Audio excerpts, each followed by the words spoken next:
The only one that I am concerned about is the legislative committee, two board members, due to the time frame of the sessions coming up. Would we need to do that one right away, because our next meeting won't be until November 5th, I believe. That's just my concern.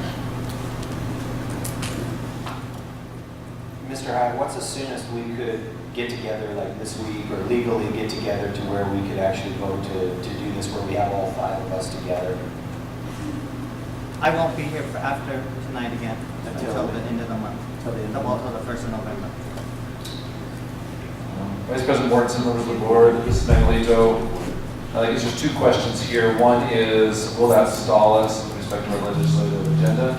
And let's see, the second question from Mr. Mortensen is, what's the earliest we can meet again, potentially on a full quorum? I'll do the second one first, that's the easy one. Kevin just mentioned he could be here till the end of the month, so that would be the earliest we have a full quorum. I think everybody else is probably available to some extent between now and then. But to have a full quorum, or all the board members would have to be here to see that. The first question was from Mr. Manolito, whether that would stall us or cause us problems with moving legislatively. I'm moving now as much as I can. I would like to have more board participation as soon as possible. Being able to get all of you together in the near future is obviously would have been is still difficult. To have a legislative committee like we've had in the past would be helpful as soon as possible. I think we all have some consensus from past that impact date is an item that we are focused on. And I sent you a little bit through email about some items that we might look at for appropriation. And so those are the 2 things I'm focused on because I feel comfortable moving forward with those 2 things. But to move forward with anything else, I would like to have the legislative committee and or other board participation.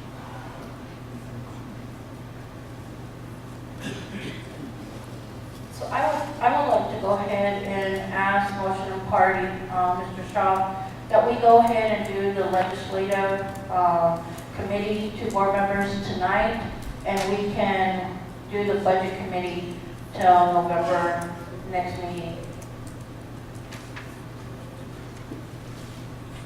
I thought about that as well. Like I said, I'd like all 5 of us to be there.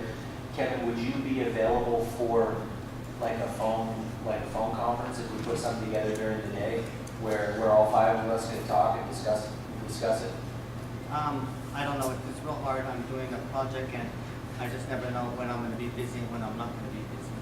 And that's all day into the evening. So I wouldn't want to say I could and then me be very busy and I'm not able to. So. Okay, all right. Any other discussion on that? Okay, well, we'll move forward. We'll move forward then to approve the agenda with the exception of moving 6F to after the executive session. And what's the other one to table? 6E. 6E. Okay. All right, do I have a motion? I make a motion that we accept the agenda with the 6F being done after the executive session and 6E to be tabled until the next board. All right, Joan, we have a motion on the table. Roll call, please. Mr. Mitchell? Yes. Ms. Manuelito? Yes. Mr. Shaw? Yes. Mr. Mortensen? Yes. All right, next item is the approval of the minutes. Do I have a motion? Oh. Which one? First one? Yeah, 3A. Let's start with 3A. 3A? Okay, I have a couple of questions on 3A. Go ahead. Okay, there's a couple of things that I requested on that I would like for the record. And I mentioned that during my comments that I wanted it for the record, because it was not put on the minutes, I would like to request that it would be added to our minutes. And that was after our discussion, Mr. Shaw, under new business, Mr. Shaw moved the action on the lobbyists to be awarded to Fletcher Consulting and Smith Consulting to be approved as presented. After that, there was some discussion, and I did make a comment before I voted that one of the things that I was really concerned about was that the position of the lobbyists and how the situation was brought up to discussion with me and, his association with Mrs. Lundstrom, and also that there was comments that I made that I said for the record, and if we could look back at the recording, I would appreciate that. And I know there was some also comments from Mr. Mitchell that are not put on this. I know that one of the things I did say that I don't know if this was an arrangement, if this was hiring of an associate for him being a lobbyist, was that conflict of interest, or campaign manager, I'm sorry, if that would be conflict of interest. And I also asked if we could review this, if this was something that was going to be unethical or not. And I know that I did ask for an investigation on this matter also.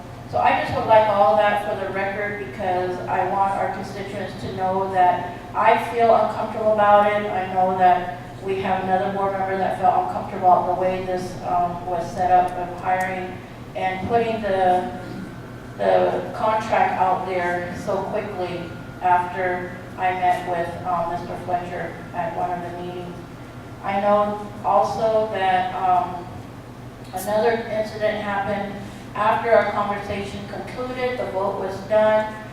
There was some accusations made that campaign expenses were being paid by our lobbyists, and I think that needs to be put on the record too, because we need to hold him accountable for making accusations that are not true. And Mr. Mitchell also was put on, I also asked that be put on the record, then of his clarification. I don't want to speak for him, but I think I have a concern that that's not on the minutes either.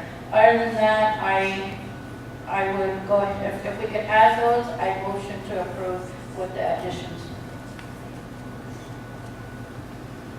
I don't think we can just add based on what you say tonight. We need to go back and look at the video and add it based on the video.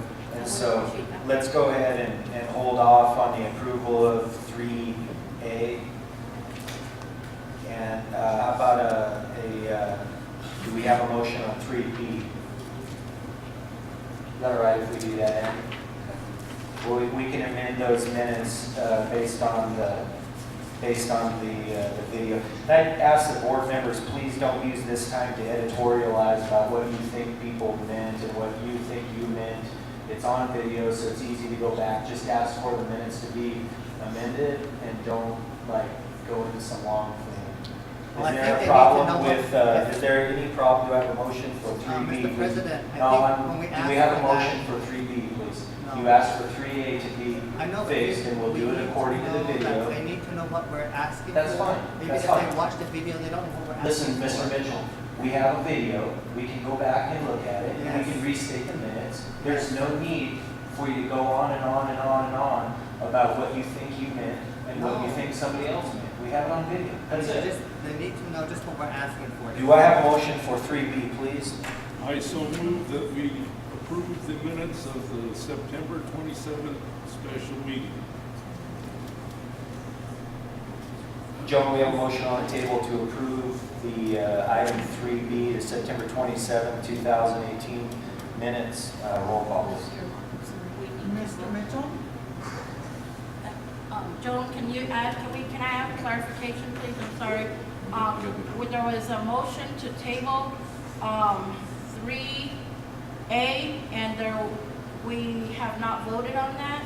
I would like to go back to 3A and, I think our acting president voted or motioned that, and then we need to vote, please. You're correct, Ms. Manuelito.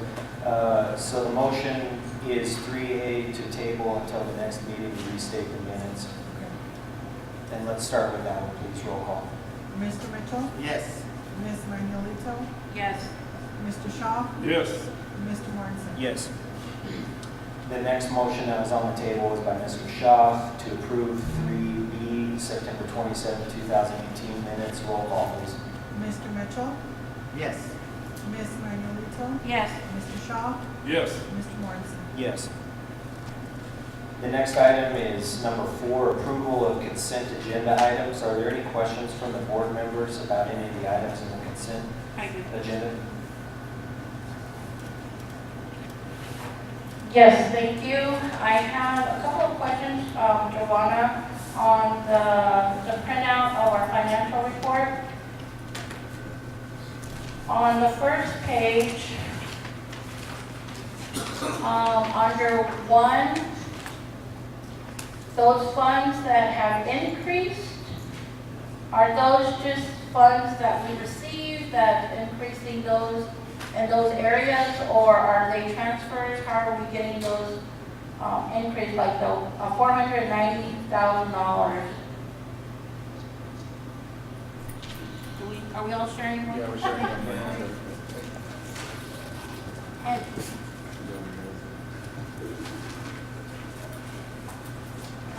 Ms. Manuelito, members of the board, superintendent, hired members of the audience. Those 3 items are brand new funds that the board would be approving. Title 4, the 24189 is awarded by the New Mexico Public Education Department. 28189 and 28190 are both grad programs that are held at Gallup Central High. Those flow from CYFD through Socorro, who is the fiscal agent for the grads program. thank you. Also, okay. Also, on the capital improvement ones right here, it says ground, M&R building ground. Can you kind of briefly tell us what those ones are about? It says transportation and disposal of old teachers units and everything. Ms. Manuelito, members of the board, superintendent, members of the audience, our construction department has worked very diligently at ensuring that old teachers units, which were causing, we've heard a lot of express that we would like those torn down. They actually did work with an abatement company and have those units abated. Our maintenance staff did tear the physical buildings down. We just need a company to come in and actually move the remaining pieces of those teachers units to the disposal facility. They're not, are they all torn down, Tim? Or almost. Yeah, members of the board, all of the teachers are not torn down. I believe we just started on the Navajo teachers, and I don't believe all of them are torn down here either. I think the flat roofs here have been torn down, and we were working on the others. Part of the reason is because the other teachers here were still hooked up to electrical, and we're trying to get that shut off by the Navajo Nation. These funds are necessary for us to actually take once all of them, and I know that it's being done in pieces, once those materials are ready for disposal, we have to hire a trucking company to come in and actually get those. And doing it this way actually saved us a significant amount of money versus hiring a company to do the entire piece, which would have cost the district a significant amount of money. But Assistant Superintendent Bond and his staff member Roxy Flanders, they really worked together to come up with a plan where the district could do as much as they could in order to lower the cost of disposing these units, because it wasn't included when we actually built the new units. There was no money set aside to tear down the old units. Any other questions? Okay, I would really like to say that I'm very thankful for the contract that we have with grads and them helping our children that are in real dire need, and I'm just thankful that their contract is in here for another year again. The other thing that I wanted to ask was on 4AH, that T&E, I know we see that a lot in our budget. Can you explain how we're going to be using this, the procedure of calculating that, and then how this will help or improve our budget?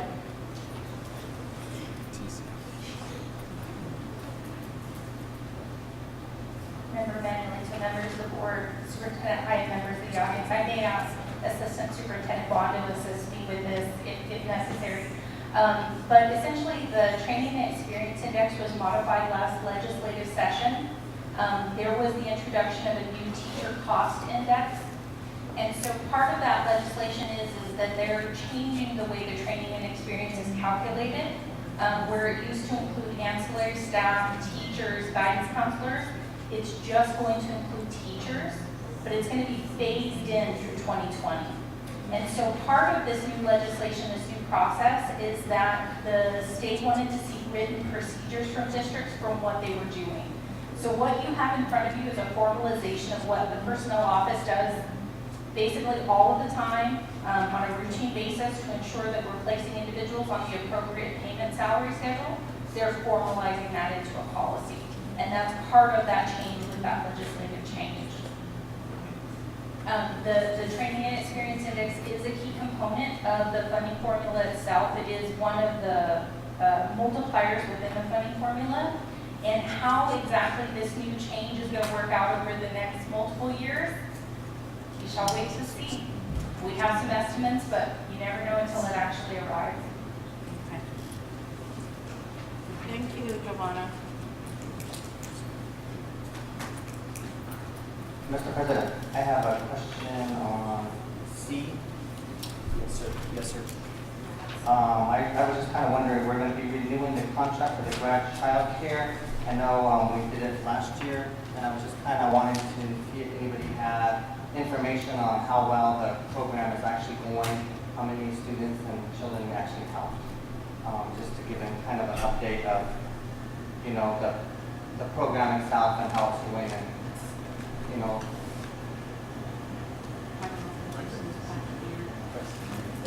Yeah, let's pass it down here.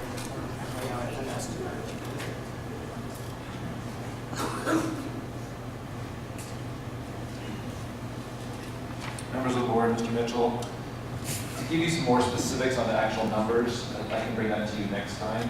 It varies day to day, and it typically starts out slow or starts out with a lot of students, and it varies throughout the year.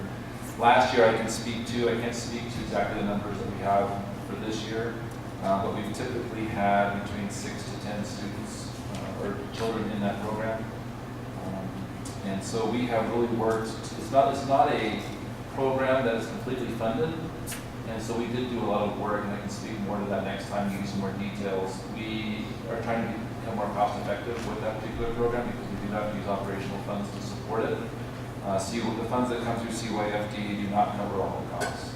And there were some inefficiencies happening in the program, and I think we've got some of those fixed to some extent. But we're trying to use our dollars effectively. And so next time I can give you some more information on specific numbers of students who are being served at currently this year, and some of those changes that we've made specifically. That's okay. Thank you. One more question.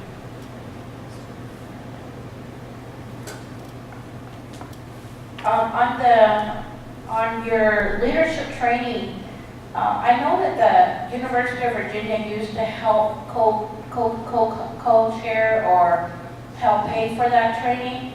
Are they assisting us anymore with that, or I see it's all under operational?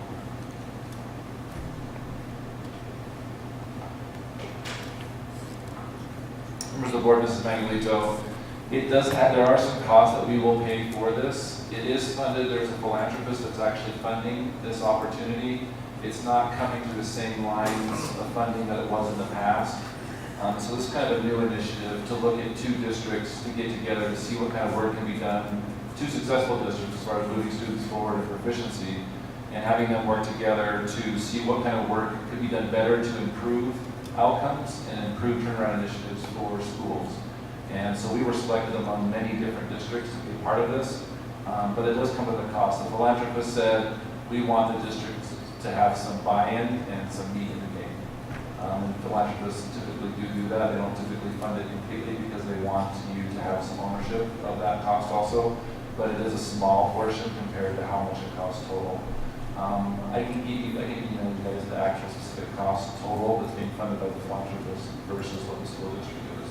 But I believe this first round is $10,000 plus travel costs. And so I'm going to guess, just off the top of my head, the philanthropist is probably funding for this first year, probably, I would say $60,000 to $70,000. Great questions. Any other questions? Okay. Do I have a motion on the table to approve the consent agenda items 4A, 4B, 4C, all the way to 4H? So moved. All right, Joan, we have a motion on the table by Priscilla Manuelito to approve the consent agenda items. Roll call, please. Mr. Mitchell, Yes. Ms. Manuelito, Yes. Mr. Shaw, Yes. Mr. Morrison. Yes. The next item on our agenda is down in the study circle, the public comment. Pete, what is the setup for public comment? Are we going to be just right here? Okay. All right, the first one is Andrea, and then after that is Rebecca.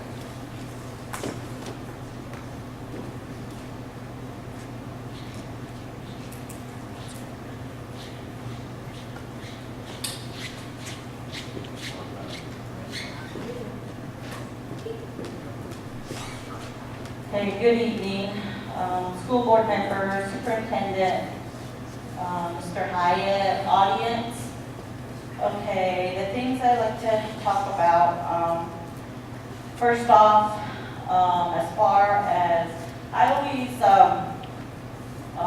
being a parent, being a community member, I always look at how you board members present yourself. And you present yourself. So far, I have brought it up before, and you need to be a little bit more professional. You need to be respectful on when each other's talking. You know, we have parents out here that don't know how to look at video. They need to hear. So please consider that. Going on to the lobbyists. 2 meetings ago, I had spoke in the meeting about what my concerns were in the lobbyists.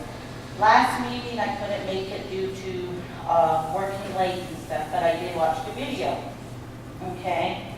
I hope there is justification as far as why a new contract of a new lobbyist is coming in.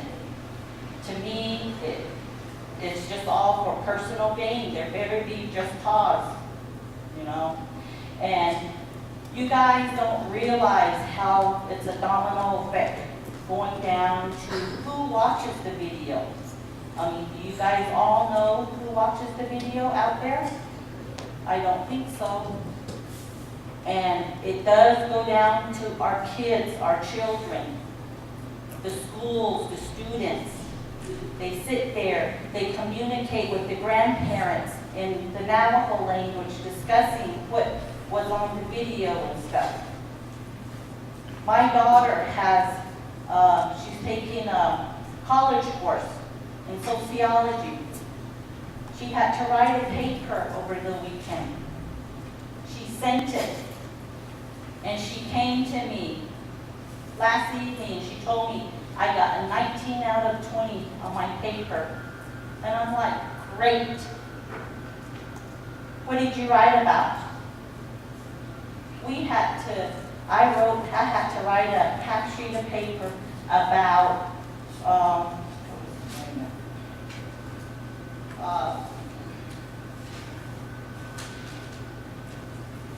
groupthink.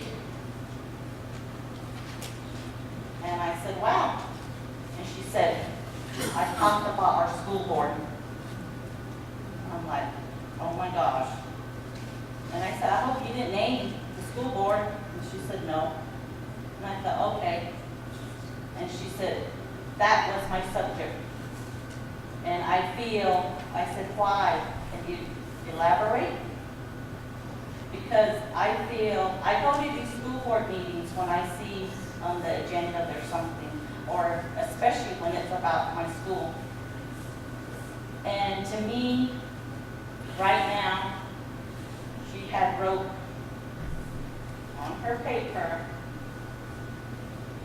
our district has a school board in which some of the members love to groupthink about the agenda items. They don't even think how it will affect the students, the school, or even the community. For example, the school district has a lobbyist already that serves, but after a groupthink session that all members weren't included. Attendance, a new lobbyist is appointed, which now includes a salary increase, lack of experience, and personal interaction is now going to overcome what is best for us students. Another example is when board elections come up. Same individuals have these groupthink gatherings with outside people that should not be involved. These are state and city elected people that should worry about and leave our school board to worry about our schools and us students. A new school board president was elected. Now we have shame and discredit to our district due to the violence that our school board president has endured. Since I am a student that goes to these school board meetings for what may be on agenda for my school, I find these actions still occur.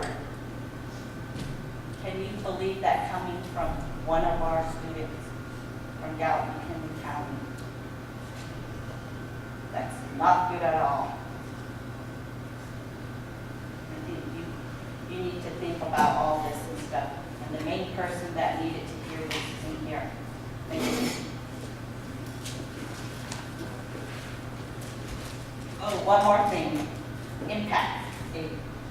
I would like to know where the money's going and how is it going to help our children. Okay? Thank you for your comment. The next one is Rebecca.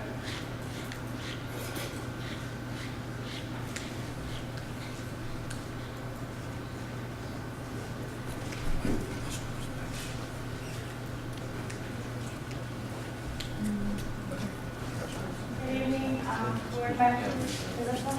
Good evening, board members and staff. I'm really nervous. I have to write it down. For those that don't know me, my name is Rebecca Nez. I have children here. Today, I stand in front of you as a parent, a concerned parent. I'm a parent of more than one GMCS student, so I have kids in this area in the school. And I must say, when I read about our achievements in our school, I had to be proud of Gallup McKinley County schools, that we had schools achieving A's, achieving test scores are rising. And so I felt like we took big steps towards improvement in our children's education and their future.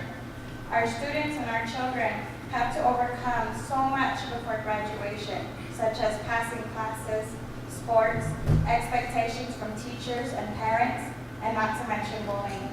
I'm sure you are aware of the bullying epidemic that has been infesting our school and still is all of our schools. And we see the negative effect it has on our students. The young lives that have been taken when they have so much to accomplish but never get the chance to. And as adults, we try to be there and do our best and support and encourage our students. We're fighting an uphill battle as parents, as advocates, as teachers, as counselors. But lately, all I've been hearing on the news and the paper is bullying. Not from our students, but from our adults. And to make it more precisely, the board's behavior. All that has been reported is bullying taken to the adult level. The board member has students and adults looking up to you and watching you. And how are we, parents, supposed to tell our students, our children, not to bully, not to behave a certain way when you guys are acting the exact same way? Our adults, our leaders cannot control themselves. What type of behavior is that? This behavior needs to stop. It is not called for. This behavior has overshadowed our achievements, overshadowed our children's improvement, accomplishments. It's an embarrassment, not only for yourselves, ourselves, but for all of Gallup McKinley County schools. You see, as a parent,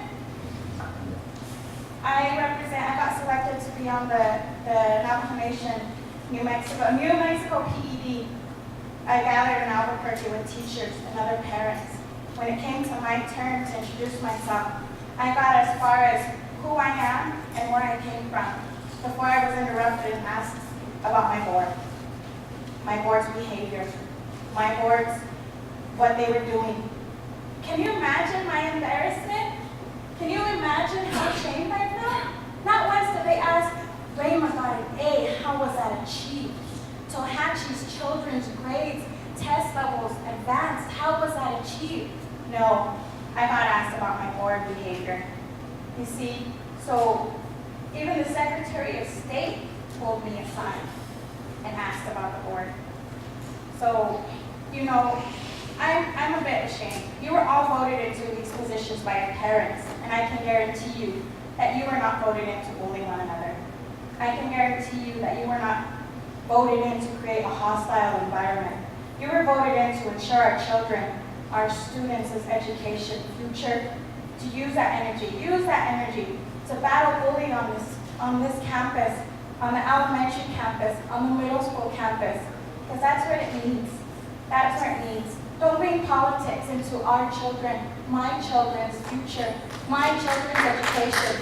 Leave it at the door. Leave it at the door. Don't bring politics. That's not where it needs to be. You guys need to focus on the main job you've been entrusted with, and that is the future of our children, the education of our children. They have to make sure they are offered the best possible opportunity in education. Leave politics out of our students, our children, and more precisely, leave it out of my kids' education, my students, because I represent Tohatchi. Leave it out of my students' education. And we see a lot of travel approval. We see you guys travel. I read it on the board. What are you bringing back to implement? What are you bringing back to empower our students? Bring it back. Bring back your knowledge that is gained. Report to the parents. This is what I learned, and this is what I want to happen in our school district.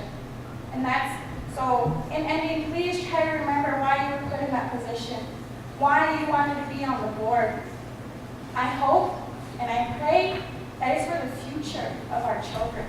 And in the future, their future, my little one's future, are in your guys' hands. Please, please, do what needs to be done right. Not your personal gain, but what can benefit our students. Thank you.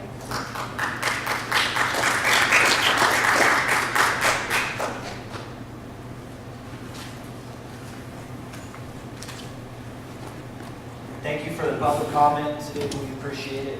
The next item on our agenda is 5B, Superintendent's Reports. Members of the board, we've had an ongoing discussion on safety in our schools, and we had some questions last time and some further information to report this time, and so I have asked Mr. Bond to give an update on some of the things that we've been able to accomplish and things that we're working on with respect to school safety. And so I'm going to turn the time over to him and I have a few comments afterwards.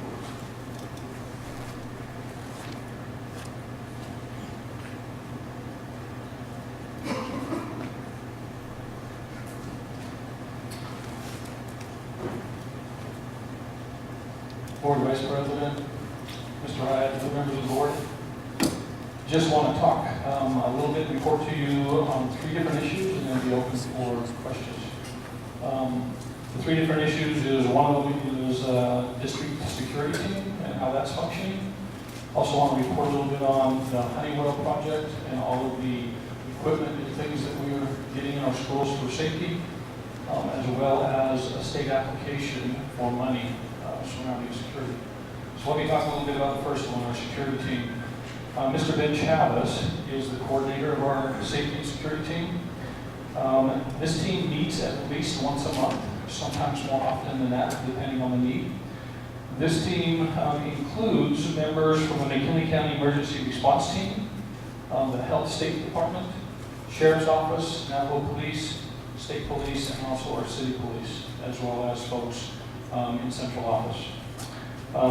The things that they're working on, and some of these are things that you asked me about last time a little bit. One of the things we're working on is an MOU with Red Rock Security concerning the use of firearms and the use of force if we were to allow them into the schools with firearms. And so we are working on an MOU with them. They have given us information that they use with other vendors. And so we're reviewing that and looking into that. The other things that this team is working on is protocols for public announcements. As you know, there are times in our schools when we have things that happen and we call shelter in place or lockdowns or evacuations. And so we're working on protocols to make sure that that information gets to where it needs to be. One of the things that we always have is when something like that happens, the first thing that kids do is they get on their phones and text their parents.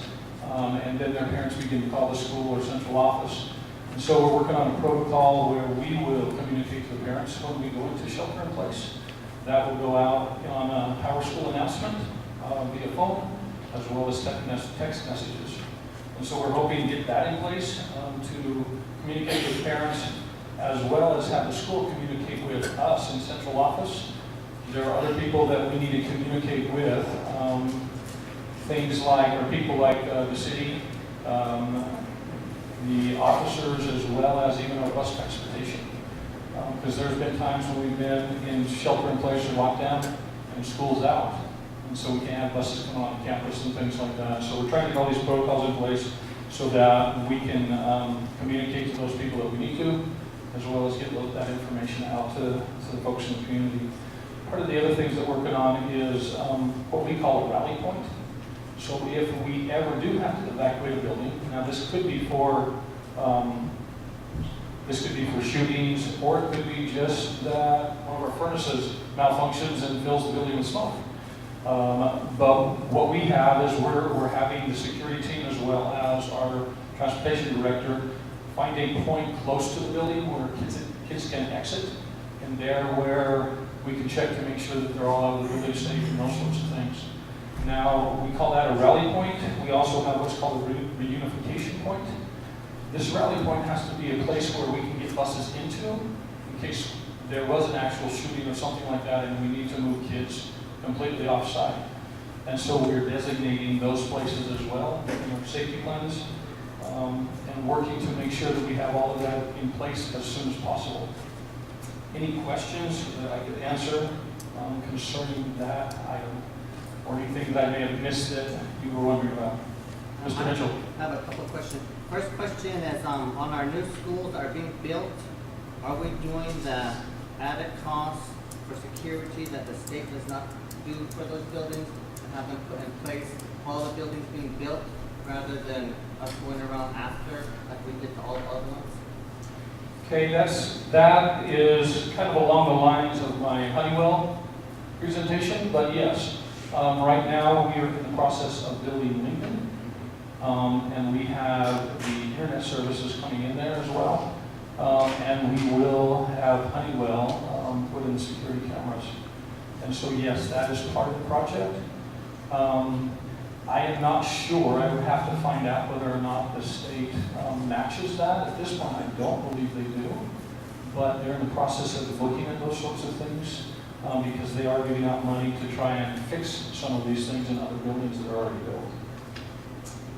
Another question? Yeah, my second question is, we talked about the armed security guard, and you mentioned that you're working on an MOU with them, the Red Rock. I know we mentioned we wanted some type of a survey or some type of education out to our communities as why and reasoning why we want to do this, because a lot of the community members that I've talked to about, they right away it's a big negative and no, and so that's one of the main reasons why, you know, I've suggested educating our community is the reasons why and the benefits, and of course there's positive, but you know, positive and negative, but you know, we can at least bring out all the positive points of it, and so I don't know if that's been done, or are we going with the MOU? Well, and right now, we really don't have an MOU. We are working on language and seeing what we can put in place. Once the security team, district security team gets that in place, we will come to the superintendent, the executive leadership team, and see where we need to go after that. And so if it's a survey, because there's been a lot of things in the paper recently. I know just after our last meeting, there was something about Santa Fe schools, and that being on their agenda. So there's been a lot of things going on in the state, whether or not boards are allowing that to happen. I know our discussion here centered around whether or not armed security could be on Navajo Nation land and private land, and so there were a lot of questions around that. So that would be something that we will take to the DOT, that's the security team.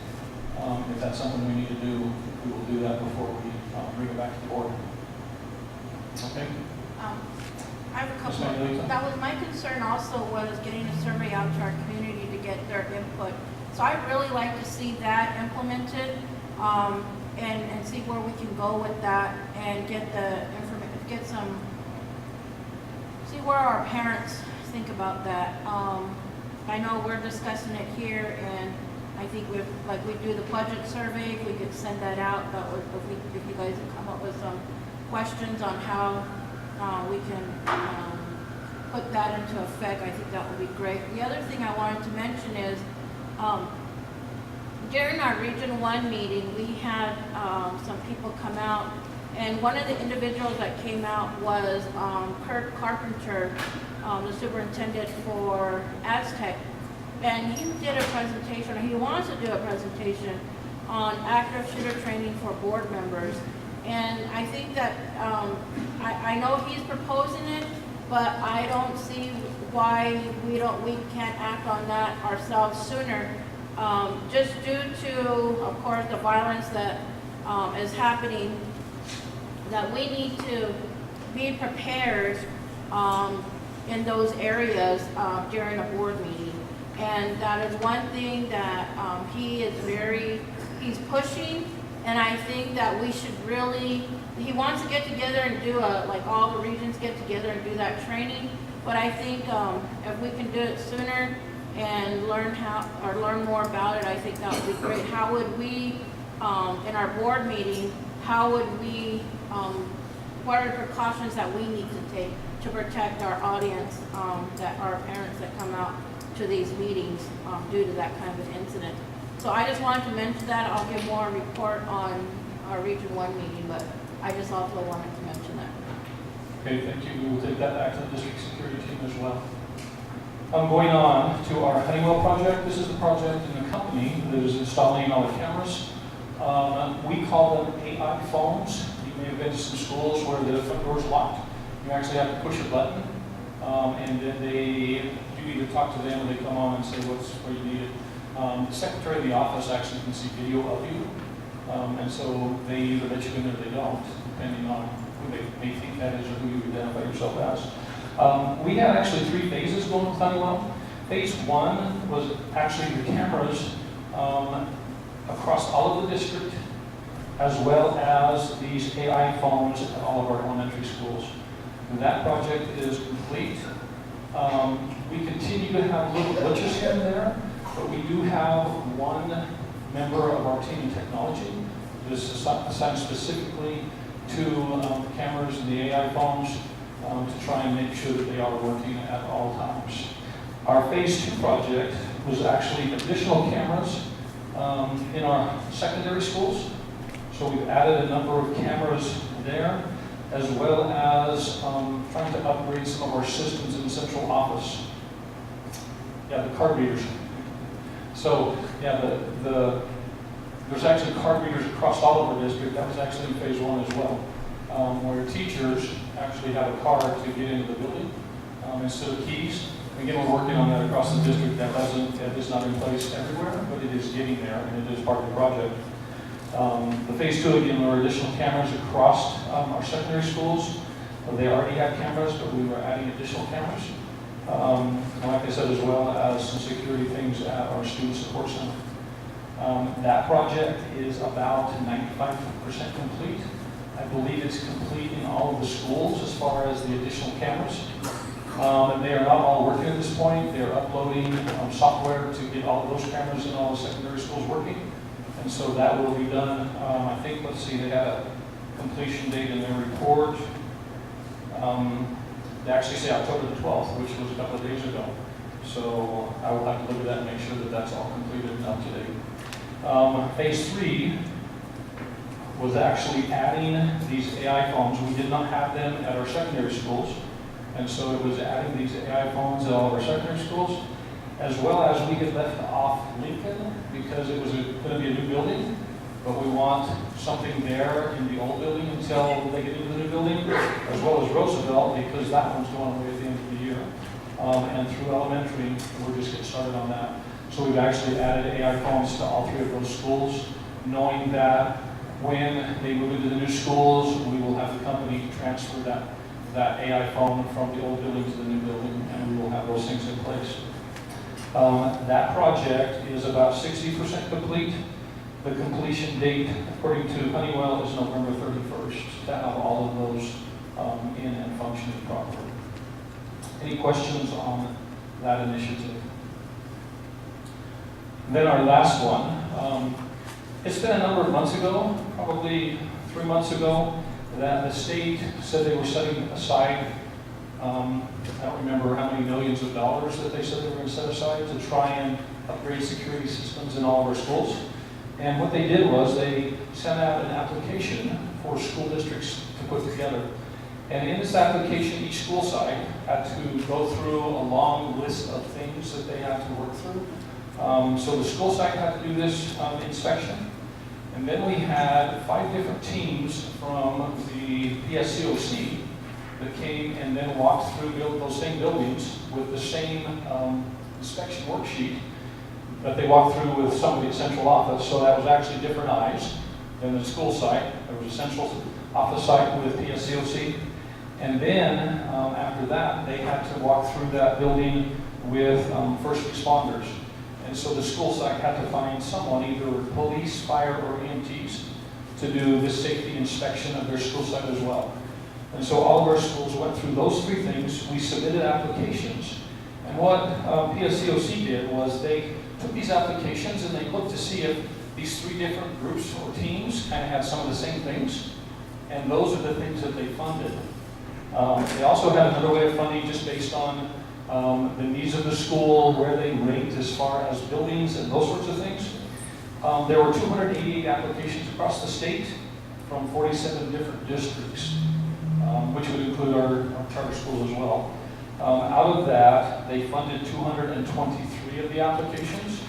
Gallup McKinley County School, out of our 34 schools, there were 25 of them that were funded. So 11 did not get any money from the state.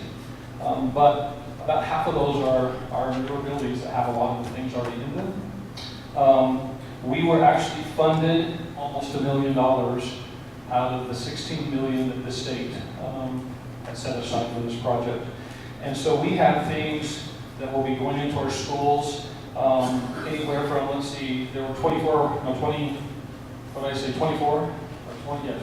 25, I think it was, applications. 17 of them are getting handheld radios for security use.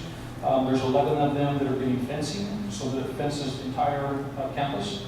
There's 9 of them that are getting interior door hardware replacement. And what that really means is the hardware in the building or in those classrooms, you can't lock from the inside.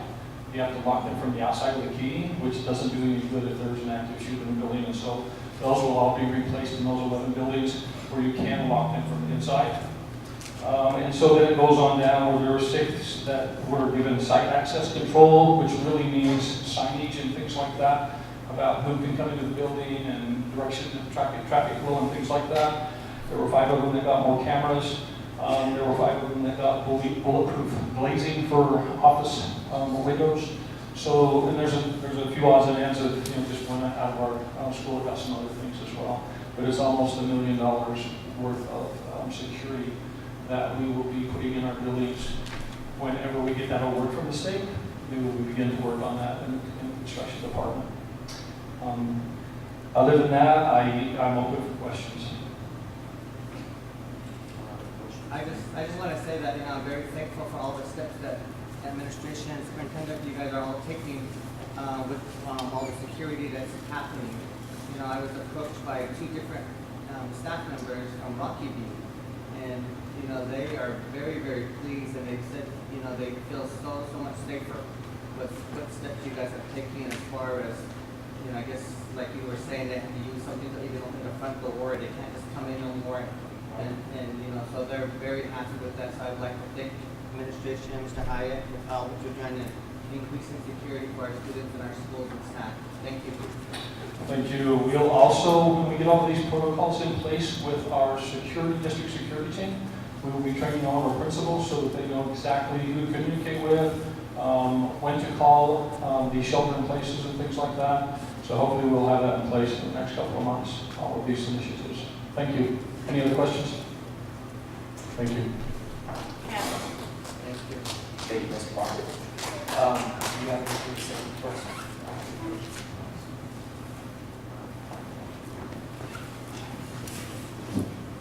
Members of the board, I have a few items that I also want to touch on. Some of these probably are a longer discussion. It will take a long time to explain. I want to kind of run through them fairly quickly. These are all typically good news. I'm going to save myself to get off the good news for tonight. I think the most important thing for Tohatchi that should be known is that the state awarded us $75,000 to do a feasibility study to renovate and replace Tohatchi High School. And so that is something that we are hoping comes in the near future. I can't give you a specific timeline on that because there's several factors that come into play as to when this particular building would be replaced. But I wanted to mention that the state did approve for that to move forward for that feasibility. And so that's exciting for our community. No class for that, huh? Good. Class for that.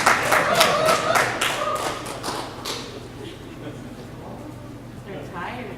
I'm working the crowd here. Some positive here, in addition to security, which is very positive.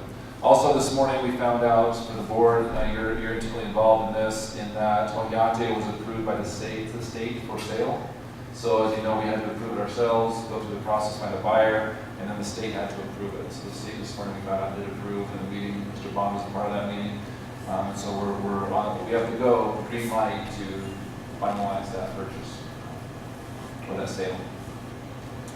Also, I wanted to let people know that we do have several schools that are not going to be rebuilt or remodeled in the near future.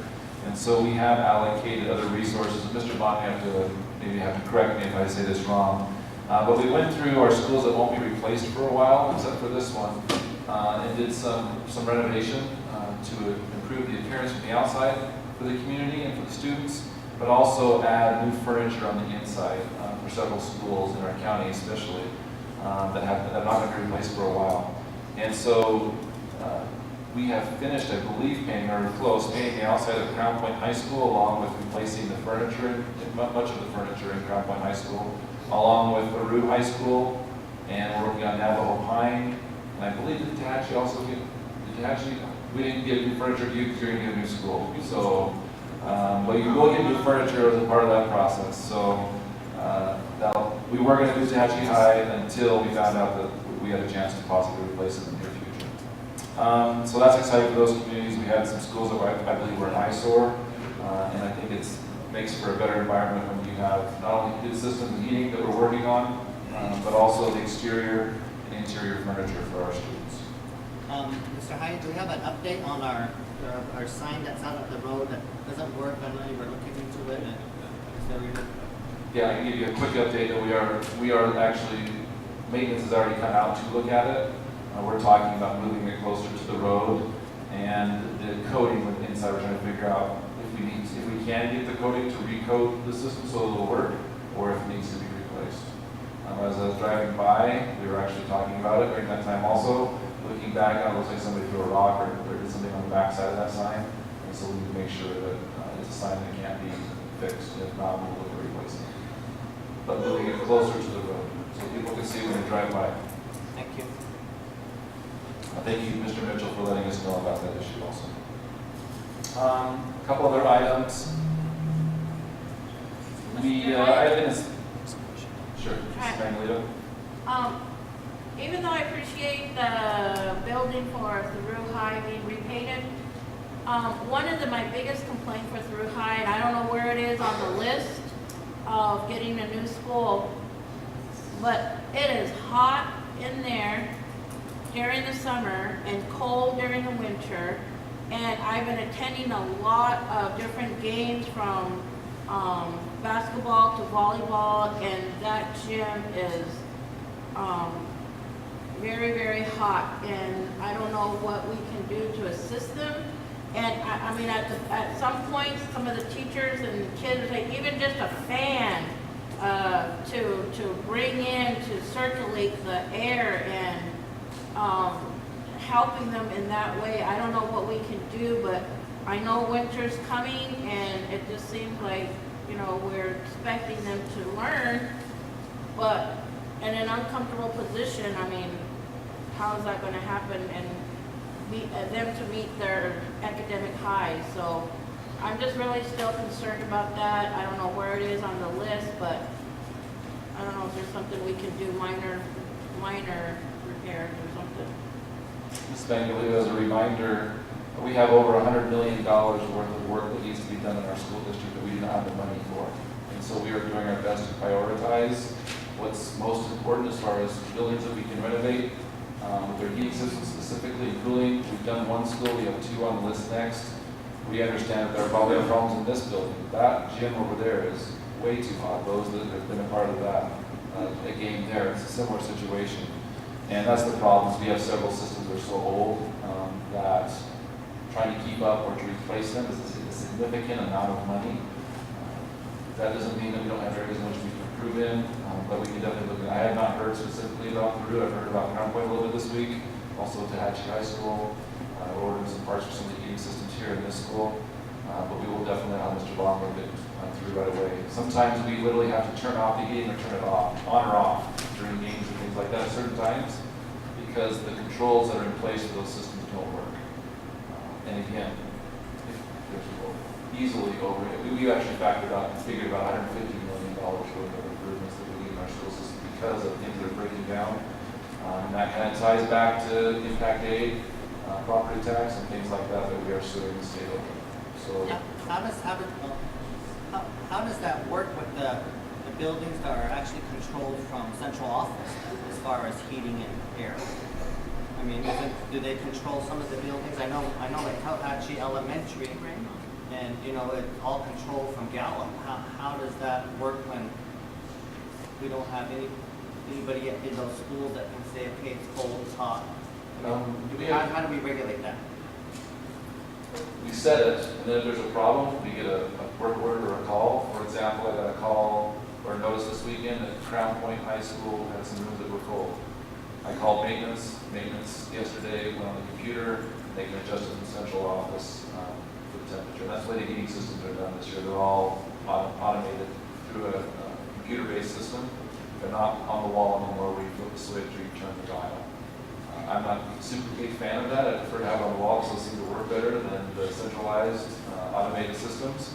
But that's how it works. So somebody needs to let us know, and then we control from there. So in our new schools, is there a way that we can centralize it within the school rather than having them to call central office every time they have a call? Our air's not on, or it's too hot, it's too cold. Can they actually centralize it to where the principal's office or the main office has access to do the heating system? Or it's a possibility. Some of those systems are more technical. They're not like a web-based version of something that's easy for the typical public to use. Some of them are a little more detailed and technical in the way that they're handled. We also don't want to make it so the system burns out, and there may be some other things that you can control in there. I'm not sure what capacity we have to turn certain things off so people can't touch them versus things you can leave on that could be touched by somebody within the school site. Okay, thank you. Lastly, two more quick things. Just a reminder that even today I've been involved in, and some of you have been in some meetings that talking about the sufficiency lawsuit that we are one of the plaintiffs in, that we won with the state of New Mexico. We are currently working with several different entities in finding a solution so that the judge in the spring after legislative session, that we can all agree that we've accomplished what we need to as far as fixing the funding of education in the state of New Mexico. As you know, us along with Lake Arthur, Rio Rancho, Santa Fe Schools, Moriarty, and Cuba were all part of a lawsuit to increase funding for the state of New Mexico in several different areas. We won that lawsuit, and I wanted just to mention to the public and to you just a few of the items which we're looking at improving and having the state provide more funding for. Nothing is finalized yet. There's still a lot of negotiation happening out there. But the judge ruled on certain specific areas that the state needs to do a better job as far as funding for our students in New Mexico. And it's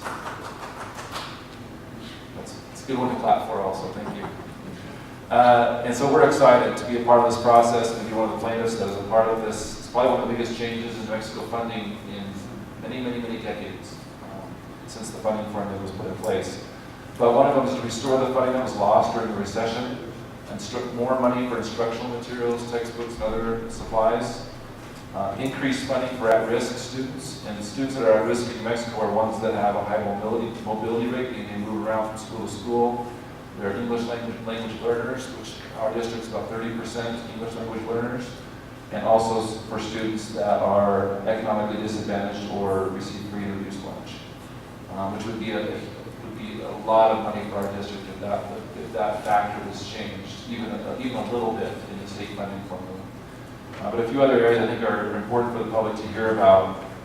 Also, increasing pre-K, meaning students before they hit kindergarten having the opportunity to be in a pre-K or preschool program, and increasing money for that. Cultural relevance, which actually we're probably one of the leaders in the state on cultural relevant materials in our curriculum.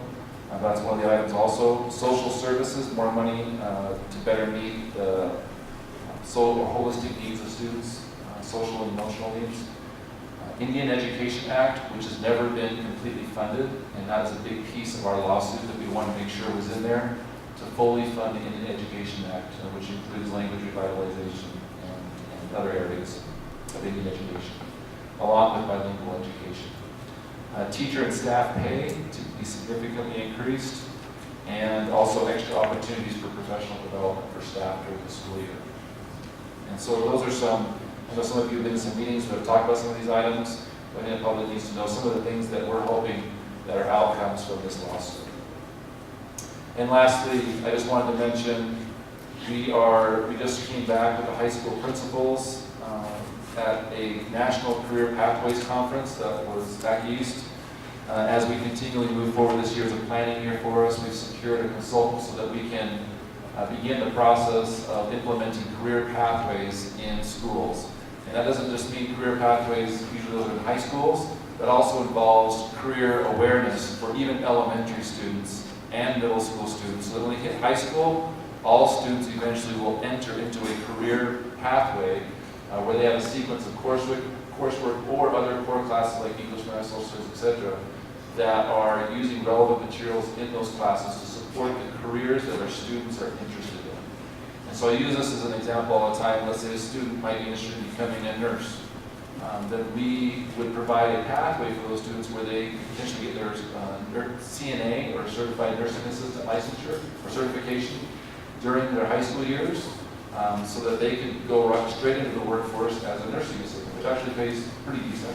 But a lot of a lot of hospitals that have CNAs, a lot of them actually will help pay for them to become nurses, to get their nursing license. Or students can use that to work as they go to college, and so that they can achieve another degree or other certifications if they so choose.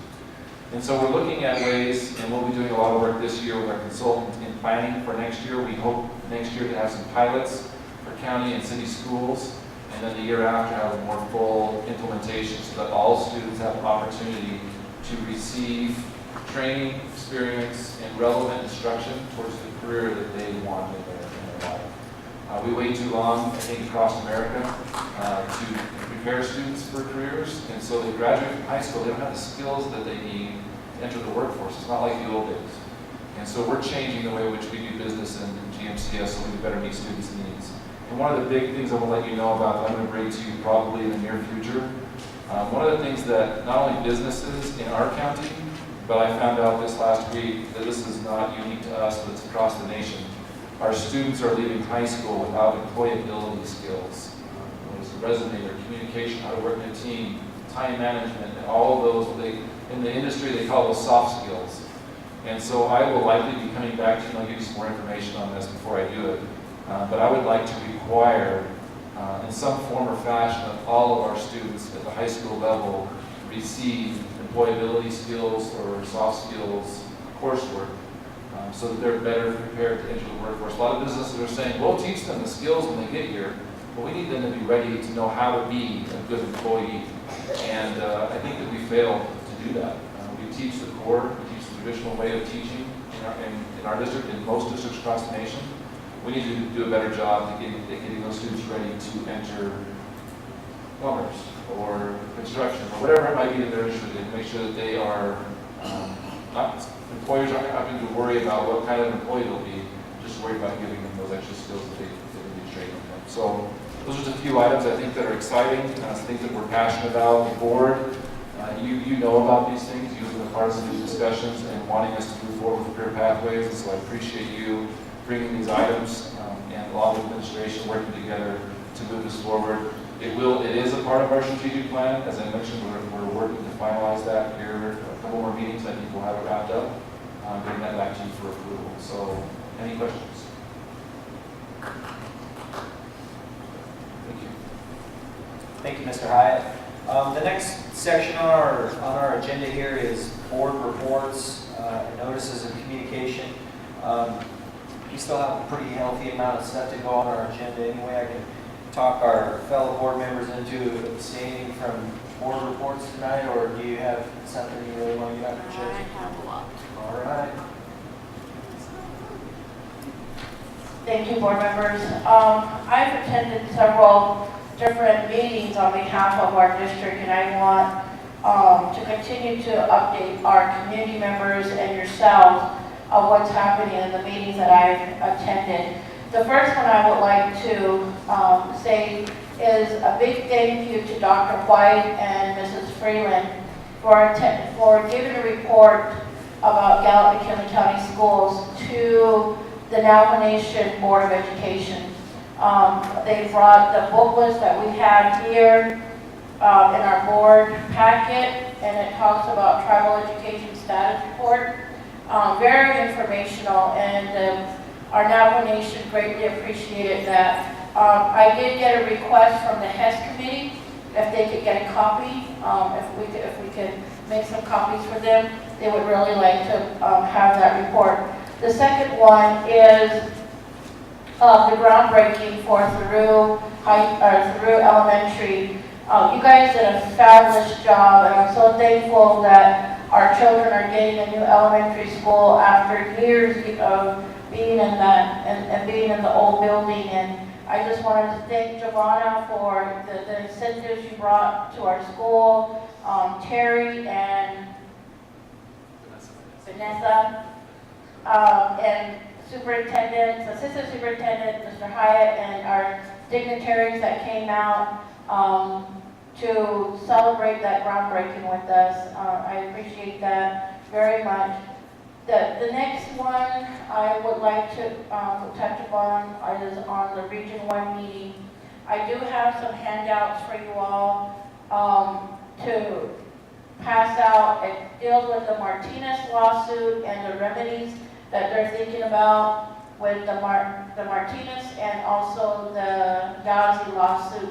These are how the state is thinking about implementing and improving what Mr. Hyatt was kind of mentioning earlier. And this is just a printed copy. I would really like to request if we could get something on our Facebook website so parents can see some of the remedies that the state is thinking about. And I know they said there was over 100 people educators, superintendents, parents that got together for their input into these remedies. And I'm very thankful. I don't know how much of that our district played a role in that, but I would really like to also, if you know Mr. Hyatt, if you were involved or if any other staff members were involved in that. It was the plaintiff districts that started it, and then we got more input from the whole state. Okay, thank you. But I do have information, colleagues, for you guys on that. The next one is, and then I also brought the Region 1, the whole shebang for you guys of everything that's in here pertaining to the Region 1. How the state is going to be approaching with the legislation that's coming up, and what we support, what we don't support. Again, we get all these updates from Joe Ian and the leadership, the executive board. So I would really like for you guys, there was a lot of information. I don't think we need to go through all this, but I'd really like for you guys to review everything. There's a lot that pertains to our school district with the different information that Mr. Hyatt did provide to us. So I did grab you guys a copy, so I will give those out to you guys. The next one is the National Indian Education Association that I just went to. The impact of Indian education in our area, with us being a large percentage of Native American students, we were already being talked about up there too, about these two lawsuits. I think we're kind of paving the way for different districts and other schools, other states that are looking at what we're doing here. And I'm very thankful that we do have these entities that are making a change for our children, and hopefully our PD continues to help us in that area too, to improve that. But I think one of the things that we brought back last year was trying to look for more Native American teachers.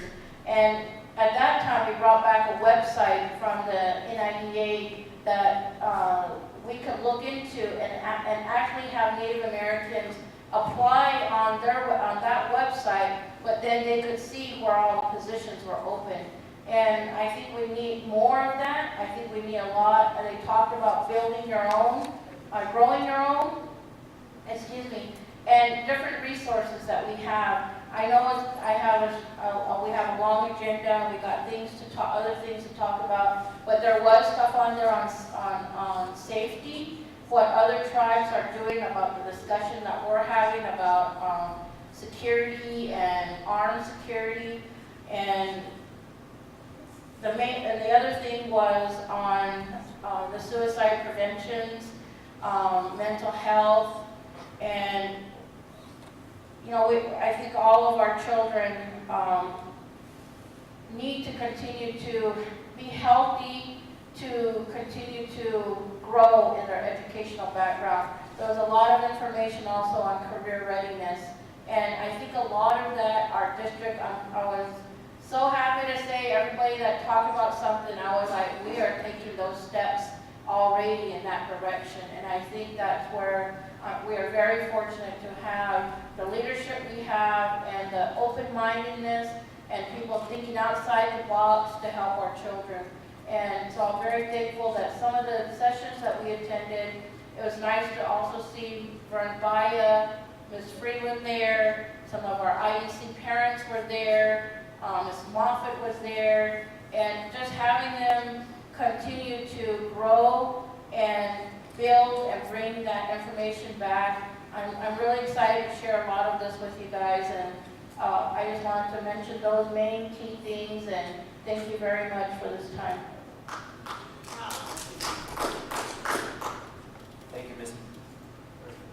Thank you, Ms. Manuelito. Does anybody else have any other board reports as well? Mr. Shaw? Anything? I don't have anything as well. The next section is 5B3, notices and communications. Our next Board of Education meeting will be November 5th at the central office. There's no school on November 12th. Thank Thanksgiving break, no school also November 19th to the 23rd. The board meeting after that will be November 26th at the central office as well. And then December 7th through the 8th is the New Mexico School Board Association Annual Convention in Albuquerque. Are there any questions about any of those items, any of the dates? We're good? Okay. The next section is new business. 6A, approval to terminate the MJS consulting agreement per paragraph 4 of the agreement effective January 1st, 2019. It's an action item. Are there any? We have a motion. I would like to make a motion that we approve the termination of MJS Consulting. Any comments or anything on that? Joan, we have a motion to approve item 6A, terminate the MGS consulting agreement. Thank you, Ms. Benito. For paragraph 4 of the agreement effective January 1st, 2019. We have a roll call, please. Mr. Mitchell, No. Ms. Manuelito, No, Mr. Shaw, Yes. Mr. Mortensen, Yes. Okay, so we're deadlocked on that. I guess that means we're not terminating them, and we're continuing on with our new consultant with the new lobbyist. Is what you're saying? I just want to make sure you understand what's the ramifications of what you're doing. I don't know. Great. 6B, approval to request the entrance road to Myanmar High School and Student Support Center to be named Miss Lisa Lane. This is an action item. Do I have a motion? I so moved. Okay. Joan, the motion was made by Ms. Manuelito. Roll call, please. Mr. Mitchell, Yes. Ms. Manuelito, I just would like to say yes, I think this is something that would make a lot of our children and our community members in our city, county, appreciate her and what she's done for our children. And I'm very thankful that this was brought up again and we're doing it, so I vote yes. Mr. Shaw, Yes. Mr. Mortensen. Yes. Item 6C, approval of the easement for the tower site utilities at Juan de Oñate Elementary as requested by the county which leases the tower site and the easement be given to the city which provides electricity. This is an action item. I think that Mr. Hyatt has some explanation on this item. Mr. Morrison, members of the board, this item is on the agenda due to our sale of Oñate. So we needed to make some adjustments to make sure that the city still has access to the site, to the lease that we gave them a year or so ago, so that they don't lose that access once we sell the property. And so I just want to make sure it's clear. This is simply to make sure the city has access, so we do the sale, they still have access to that and the system. Are there any questions about it? Okay, do I have a motion? So moved. This motion is made by Mr. Mitchell, 6C. Joan, roll call, please. Which one? Mr. Shaw or Kevin Mitchell? Mr. Mitchell. Mr. Mitchell. Yeah. Mr. Mitchell, Yes. Ms. Manuelito, Yes, Mr. Shaw, Yes. Mr. Mortensen. Yes.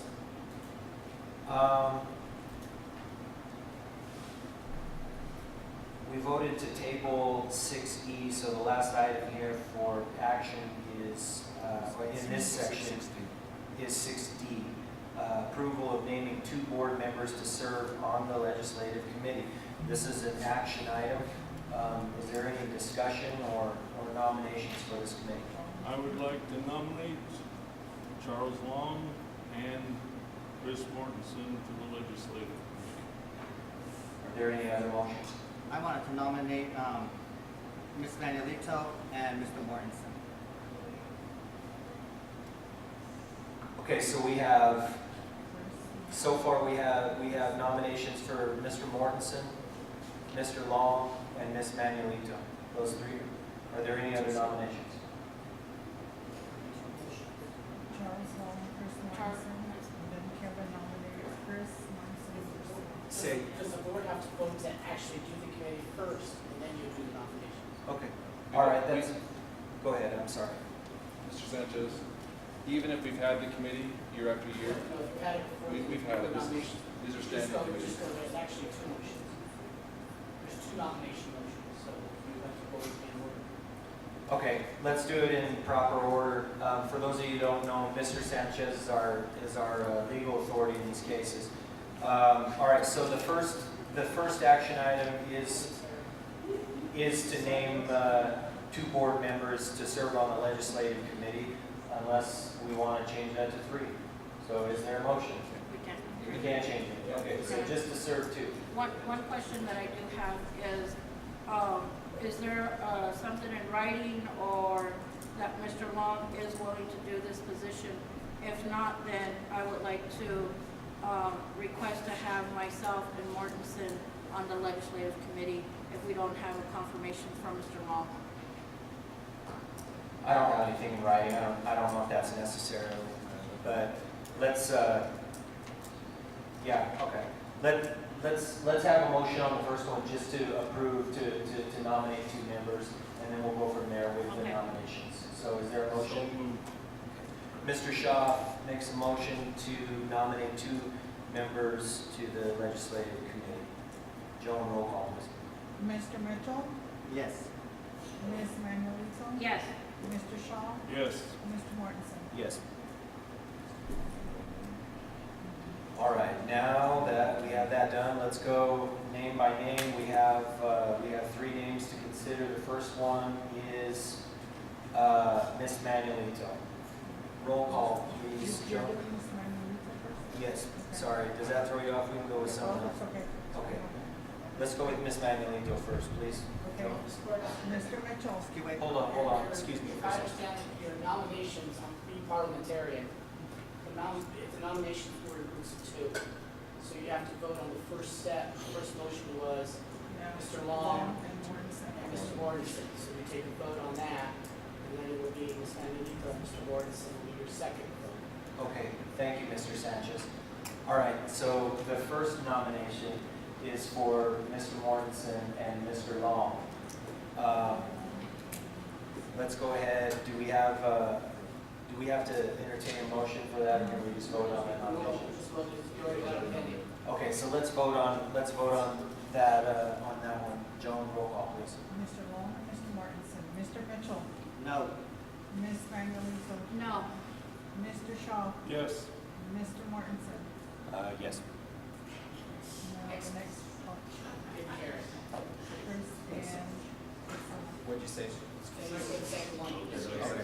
All right, and the second pair of nominations. Chris Mortensen and Priscilla Manuelito. Yeah. Okay. Yes, please. Mr. Mitchell, Yes. Ms. Manuelito, Yes. Mr. Shaw, No. Mr. Mortensen. Yes. Okay, so the nomination carries for Ms. Manuelito and Mr. Mortensen for the legislative committee. Okay.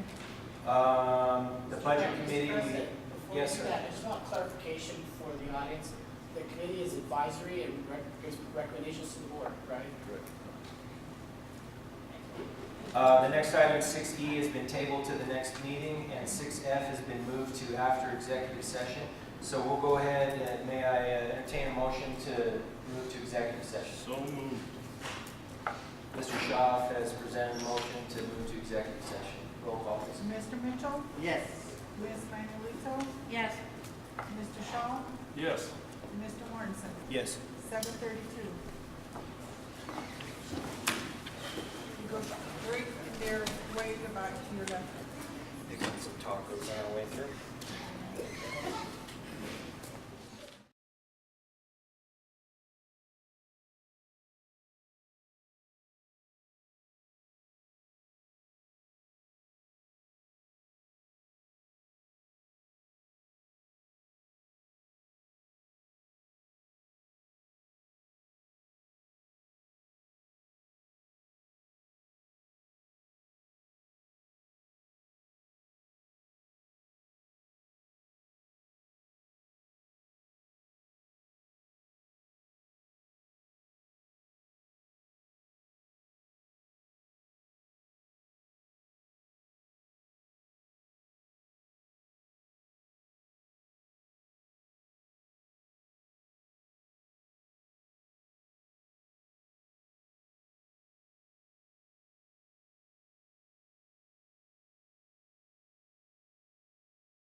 I'm good.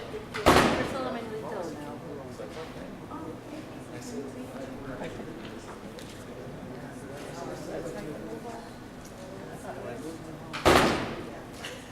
That was crazy time. That was crazy time in our life.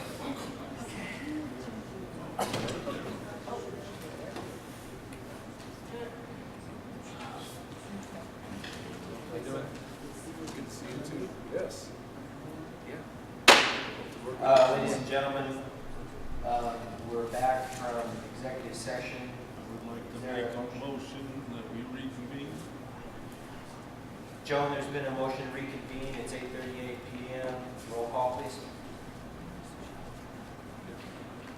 By Michael Shaw, sorry. Mr. Mitchell? Yes. Miss Manuelito? Yes. Mr. Shaw? Yes. Mr. Morrison? Yes. There was no action taken as part of our executive session. So we move on to agenda item 6F. Is there a motion, please? Say you just talked about it. Oh, sorry, okay.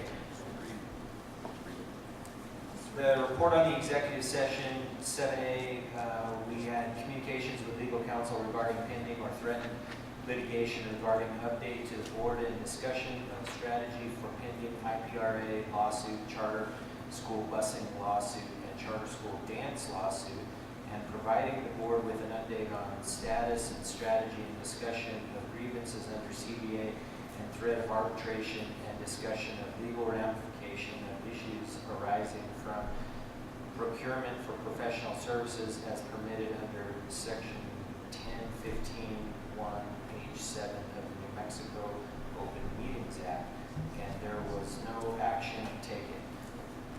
Is there a motion for item 6F, please?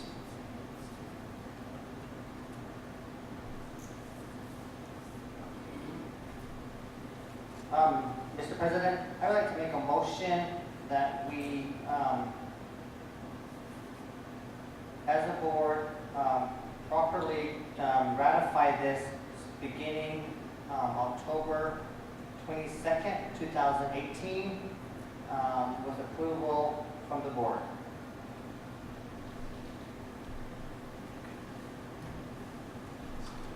We have a motion on the table. Joan, roll call, please. Mr. Mitchell? Yes. Miss Manuelito? Yes. Mr. Shaw? Yes. Mr. Morrison? Yes. I think that concludes our business. Do I have a motion to adjourn, So please? moved. Joan, roll call, please. Mr. Mitchell? Yes. Miss Manuelito? Yes. Mr. Shaw? Yes. Mr. Morrison? Yes. It's 8:41. We are adjourned.